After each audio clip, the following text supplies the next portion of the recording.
Good morning, welcome back. So, in today's video session, we are just going to discuss about the major risk and challenges involved in international trade, and we will also discuss further the suggestions to overcome challenges of developing countries related to international trade.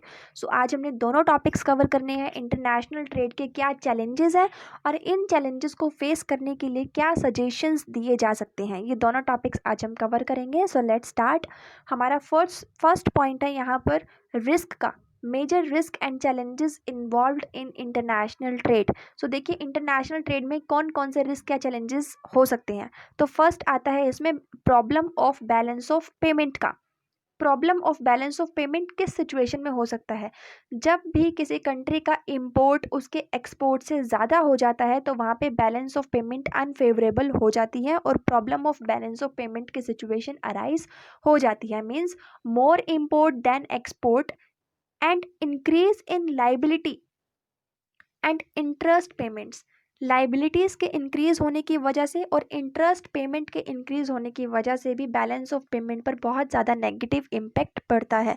तो अगर एक country ज़्यादा से ज़्यादा import करा रही है तो उसका बैलेंस ऑफ पेमेंट अनफेवरेबल हो जाएगा, बिकॉज ज़्यादा इंपोर्ट कराने की वजह से उस कंट्री पर लोन का बर्डन बहुत ज़्यादा हो जाता है और ऊपर से लोन पर जो इंटरेस्ट पे करना होता है उसका बर्डन भी बहुत इंक्रीज हो जाता है. इवन अगर आप इंडिया की बात करें ना तो आप कभी चेक करके देखिएगा कि इंडिया में जो लोन लिया जाता है उससे कहीं ज़्यादा तो इंडिया अपने पुराने लोन्स का इंटरेस्ट ही पे करता रहता है. So that is a very major drawback. Correct. Next challenge आता है इंटरनेशनल ट्रेड का अनफेवरेबल टर्म्स ऑफ ट्रेड. देखिए टर्म्स ऑफ ट्रेड क्या होता है? टर्म्स ऑफ ट्रेड होता है रेट ऑफ एक्सचेंज, जिस रेट पर इंपोर्ट एंड एक्सपोर्ट को ट्रेड किया गया है. सो देखिए जब भी डेवलप्ड कंट्री डेवलपिंग कंट्री इन दोनों कंट्रीज़ के बीच में जब भी एक्सपोर्ट या इंपोर्ट होता है या इंटरनेशनल ट्रेड किया जाता है तो वहाँ पे जो रेट ऑफ एक्सचेंज है यानी जो टर्म्स ऑफ ट्रेड है वो मोस्टली डेवलप्ड कंट्री डिसाइड करती है, क्योंकि वर्ल्ड की इकोनॉमी पर डेवलप्ड कंट्रीज़ का ज़्यादा कंट्रोल है. ठीक है. और डेवलप्ड कंट्रीज़ ये जो रेट ऑफ एक्सचेंज डिसाइड करती है ये डेवलपिंग कंट्रीज़ के फेवर में मोस्टली नहीं होता है. सो अनफेवरेबल टर्म्स ऑफ ट्रेड भी एक बहुत बड़ा ड्रॉबैक है, इंटरनेशनल ट्रेड का एक बहुत बड़ा चैलेंज है डेवलपिंग कंट्रीज़ के लिए. नेक्स्ट पॉइंट आता है less growth in export of primary products. ये हमने पॉइंट जो है डिसएडवांटेज में भी डिस्कस किया था. देखिए प्राइमरी प्रोडक्ट्स होते हैं जो एग्रीकल्चरल प्रोडक्ट्स होते हैं. अब यहाँ पे एग्रीकल्चरल प्रोडक्ट्स के एक्सपोर्ट में बहुत कम ग्रोथ देखने को मिलती है, क्योंकि अगर लोगों की इनकम बढ़ती है तो लोगों की इनकम के बढ़ने की वजह से एग्रीकल्चर प्रोडक्ट की डिमांड में ज़्यादा बदलाव नहीं आता है, क्योंकि हर एक पर्सन एक लिमिट तक ही फूड को कंज्यूम कर सकता है. तो यहाँ पे हम कह सकते हैं कि less growth in export of primary products भी एक बहुत बड़ा चैलेंज है इंटरनेशनल ट्रेड का. सो अब वो डेवलपिंग कंट्रीज़ जो एग्रीकल्चरल प्रोडक्ट्स पर बेस्ड हैं, जो प्राइमरी प्रोडक्ट्स पर बेस्ड है, उनका एक्सपोर्ट इंक्रीज नहीं हो पाता है. नेक्स्ट आता है बैकवर्ड टेक्नोलॉजी. सो यहाँ पर हम देख सकते हैं कि जो डेवलपिंग कंट्रीज़ हैं उन कंट्रीज़ की कंपनीज़ अभी भी बैकवर्ड टेक्नोलॉजी यूज़ कर रही हैं, right, in comparison to the developed countries. So backward technology use करने की वजह से जो प्रोडक्ट मैन्युफैक्चर किया जाता है उसकी क्वालिटी ज़्यादा बेटर नहीं होती है, जिसकी वजह से उस प्रोडक्ट की जो वर्ल्ड लेवल पर डिमांड है वो इंक्रीज़ नहीं हो पाती है और वो कंपनीज़ अपने एक्सपोर्ट को बढ़ा नहीं पाते हैं. सो बैकवर्ड टेक्नोलॉजी भी एक चैलेंज है इंटरनेशनल ट्रेड का. नेक्स्ट चैलेंज आता है असेंशियल इंपोर्ट्स, यानी कि कुछ इंपोर्ट ऐसे हैं जो बहुत ज़रूरी है इंपोर्ट कराना खरीदना, जो बहुत ज़रूरी है डेवलपिंग कंट्रीज़ के लिए. ये असेंशियल इंपोर्ट्स कौन कौन से हो सकते हैं? लाइक पेट्रोलियम का इंपोर्ट, मशीनरी, टेक्नोलॉजी, फर्टिलाइज़र्स, इनका इंपोर्ट कराना बहुत ज़रूरी है. Means developing countries in commodities का, इन चीज़ों का इंपोर्ट कम नहीं कर सकती. पेट्रोलियम पर पूरी इकोनॉमी बेस्ड होती है, राइट, मशीनरी पर, टेक्नोलॉजी पर, फर्टिलाइज़र्स पर बेस्ड होती है, तो इनका इंपोर्ट हम रोक नहीं सकते. सो ये भी एक चैलेंज है कि डेवलपिंग कंट्री ये असेंशियल कमोडिटीज़ का इंपोर्ट कम नहीं कर सकते हैं. नेक्स्ट चैलेंज आता है डंपिंग का. डंपिंग जैसे हमें पता है कि डेवलप्ड कंट्रीज़ अपने सरप्लस गुड्स को कम प्राइस पर डेवलपिंग कंट्रीज़ में बेचने लगते हैं, जिसकी वजह से डेवलपिंग कंट्रीज़ की जो कंपनी है उनके प्रोडक्ट्स मार्केट में सेल नहीं हो पाते हैं. इसे ही डंपिंग कहते हैं. और डंपिंग की वजह से डोमेस्टिक कंपनीज़ का जो सेल है मार्केट में वो कम हो जाता है और डोमेस्टिक कंपनीज बंद होने की कगार पर आ जाती हैं। डंपिंग की सिचुएशन मोस्टली इंडिया जैसे चाइना से फेस करता है, राइट। तो ये डंपिंग भी एक बहुत बड़ा चैलेंज है इंटरनेशनल ट्रेड का। नेक्स्ट चैलेंज है more demand for consumption goods in developing countries due to increase in population leads to less production available for export. कि अगर डेवलपिंग कंट्रीज़ की जो पॉपुलेशन है वो पूरी पॉपुलेशन बहुत ज़्यादा है जो प्रोडक्ट किए हुए गुड्स को कंज्यूम कर लेती है, मीन्स डेवलपिंग कंट्रीज़ में डोमेस्टिक कंपनीज जो मैन्युफैक्चर करती हैं कमोडिटीज़ का, अगर डेवलपिंग कंट्रीज़ की खुद की पॉपुलेशन ही वो सारा प्रोडक्शन कंज्यूम कर लेगी, यूज़ कर लेगी, तो एक्सपोर्ट करने के लिए तो प्रोडक्शन बचेगा ही नहीं।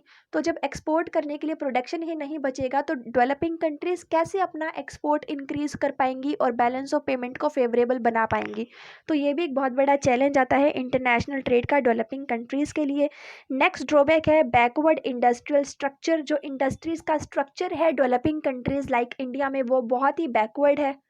इवन अगर हम माइक्रो एंटरप्राइजेस की बात करें चाहे मैक्रो एंटरप्राइजेस की बात करें, स्मॉल स्केल लार्ज स्केल जो इंडस्ट्रियल स्ट्रक्चर है उसको एक अच्छा बैकबोन नहीं मिल रहा है।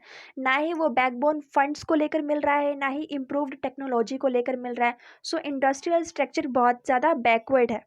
और अगर हम रूल्स रेगुलेशंस की बात करते हैं, लेबर लॉज की बात करते हैं, तो वो भी प्रॉपर फॉलो और इम्प्लीमेंट नहीं किए जाते हैं। नेक्स्ट आता है फॉरेन कंपटीशन। इंटरनेशनल ट्रेड की वजह से डोमेस्टिक कंपनीज को बहुत ज़्यादा लेवल पर फॉरेन कंपटीशन फेस करना पड़ता है जो उनके लिए एक बहुत बिगेस्ट चैलेंज बन जाता है। नेक्स्ट चैलेंज है increase in price of crude oil.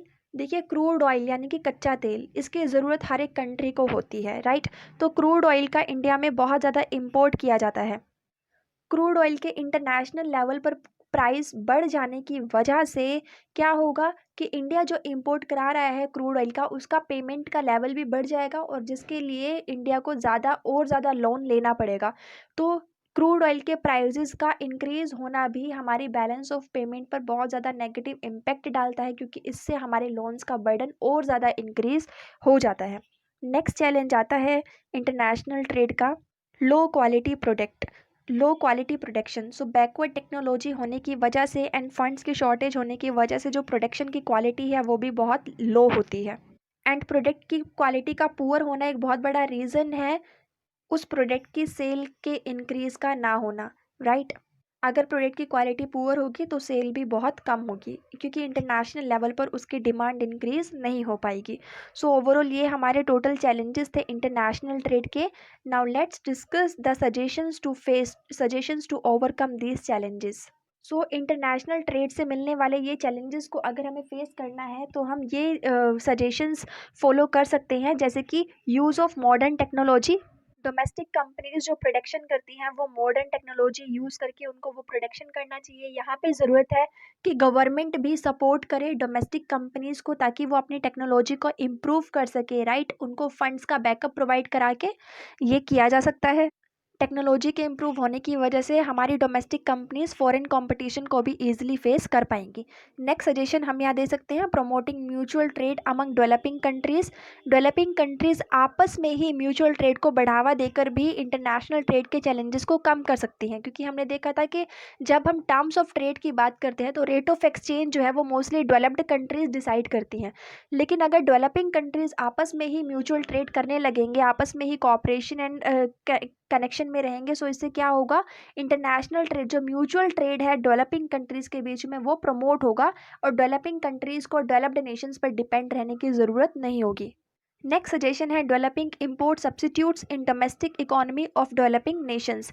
कि अगर हम जिस प्रोडक्ट का बहुत ज़्यादा इंपोर्ट करा रहे हैं अगर हम उसी प्रोडक्ट का कोई सब्सिट्यूट फाइंड कर ले, कोई ऑल्टरनेटिव ऑप्शंस फाइंड कर लें, तो ये भी हमें बहुत ज़्यादा हेल्प कर सकता है इंपोर्ट को कम करने के लिए। फॉर एग्जांपल कि अगर इंडिया ऑयल यूज़ ना करके अगर हम बायो गैसेस जो है लाइक सीएनजी है, अगर हम इसको ज़्यादा यूज़ करने लगें, अगर हम सीएनजी से बनने वाले प्रोडक्ट सीएनजी पर बेस्ड प्रोडक्ट को ज़्यादा यूज़ करने लगे तो ये हमारा एक बहुत अच्छा ऑल्टरनेट हो सकता है क्रूड ऑयल का, करेक्ट। तो इससे क्या होगा, इंडिया क्रूड ऑयल के इम्पोर्ट को रिड्यूस कर सकता है। नेक्स्ट सजेशन आता है डाइवर्सिफिकेशन ऑफ एक्सपोर्ट्स का। डाइवर्सिफिकेशन ऑफ एक्सपोर्ट्स मतलब हमें हमारा जो एरिया ऑफ एक्सपोर्ट है उसको डाइवर्सिफाई करना चाहिए। हमें सिर्फ एक ही कंट्री के साथ एक ही कंट्री को अपने बनाए हुए प्रोडक्शन को एक्सपोर्ट नहीं करना, बल्कि हमें मल्टीपल कंट्रीज़ के साथ गुड रिलेशंस मेंटेन करके रखने हैं ताकि हमारी मार्केट एरिया वाइड हो सके और हम अपने एक्सपोर्ट को पूरे इंटरनेशनल लेवल पर डाइवर्सिफाई कर सकें, फैला सकें। नेक्स्ट सजेशन है strong regional trade organisations of developing Nations. कि डेवलपिंग नेशंस की जो रीजनल ट्रेड ऑर्गेनाइजेशंस हैं उनका स्ट्रॉन्ग होना बहुत ज़रूरी है ताकि हम इंटरनेशनल लेवल पर मिलने वाले कंपटीशन को ईजिली फेस कर सकें। नेक्स्ट है कंट्रोल ओवर डोमेस्टिक इन्फ्लेशन। हमारे खुद के डोमेस्टिक लेवल पर जो इन्फ्लेशन आ रहा है, जो प्राइजेस बढ़ रहे हैं, उस पर कंट्रोल करना बहुत ज़रूरी है, क्योंकि अगर डोमेस्टिक लेवल पर ही प्रोडक्ट के प्राइसेस बढ़ जाएंगे तो इंटरनेशनल लेवल पर वो प्रोडक्ट का सेल करना बहुत मुश्किल हो जाएगा। तो इसके लिए बहुत इंपॉर्टेंट है डोमेस्टिक इन्फ्लेशन को कंट्रोल करना। इसी के साथ ही नेक्स्ट सजेशन हमारा आता है population control in developing nation so as to generate more surplus of goods for export. कि अगर डेवलपिंग कंट्रीज़ पॉपुलेशन पर कंट्रोल कर सकें तो इससे क्या होगा, डेवलपिंग कंट्रीज़ में कंपनी जो प्रोडक्शन करती हैं उस प्रोडक्शन का एक ह्यूज पार्ट हम एक्सपोर्ट के लिए सेफ रख सकते हैं, यानी कि हम अपने एक्सपोर्ट के लिए जो रिमेनिंग प्रोडक्शन है उसका सरप्लस इंक्रीज़ कर सकते हैं। क्योंकि अगर प्रोडक्शन ज़्यादा होगा तो डोमेस्टिक कंट्री की पॉपुलेशन ही सारे के सारे प्रोडक्शन को कंज्यूम कर लेगी, लेकिन अगर पॉपुलेशन पर कंट्रोल कर लिया जाए तो इससे हम एक्सपोर्ट के लिए ज़्यादा प्रोडक्शन सेफ करके रख सकते हैं और अपने एक्सपोर्ट के लेवल को इंक्रीज़ कर सकते हैं। डियर लास्ट सजेशन हमारा यहाँ पे आता है strong marketing efforts by government of developing nations to publicise domestic goods in global market. Developing nation को चाहिए कि यहाँ की गवर्नमेंट डोमेस्टिक गुड्स का इंटरनेशनल लेवल पर ग्लोबल मार्केट में मार्केटिंग को स्ट्रॉन्ग करे। इवन अगर हम इंडिया में बात करें तो रिसेंटली गवर्नमेंट ने काफ़ी एफर्ट किया है हमारी डोमेस्टिक जो टेक्सटाइल इंडस्ट्री है, जो हैंडलूम हैंडीक्राफ्ट इंडस्ट्री है, उसको बढ़ावा देने की बहुत कोशिश की है ग्लोबल मार्केट में, राइट। और इस उसमें हम प्रोग्रेस के चांसेस भी हमें देखने को मिलते हैं।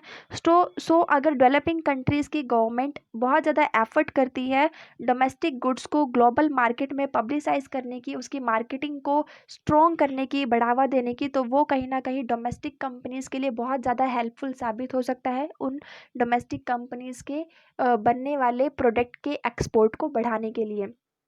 सो ओवरऑल आज के वीडियो सेशन का जो हमारा टॉपिक था challenges of international trade and suggestions to overcome these challenges for of developing countries related to international trade, ये टॉपिक हमारा इसी के साथ कंप्लीट होता है, फिनिश होता है। आई होप आपको आज का टॉपिक समझ में आया होगा, वीडियो थोड़ा आपको हेल्पफुल रहा होगा। Keep practising, stay tune, have a good day.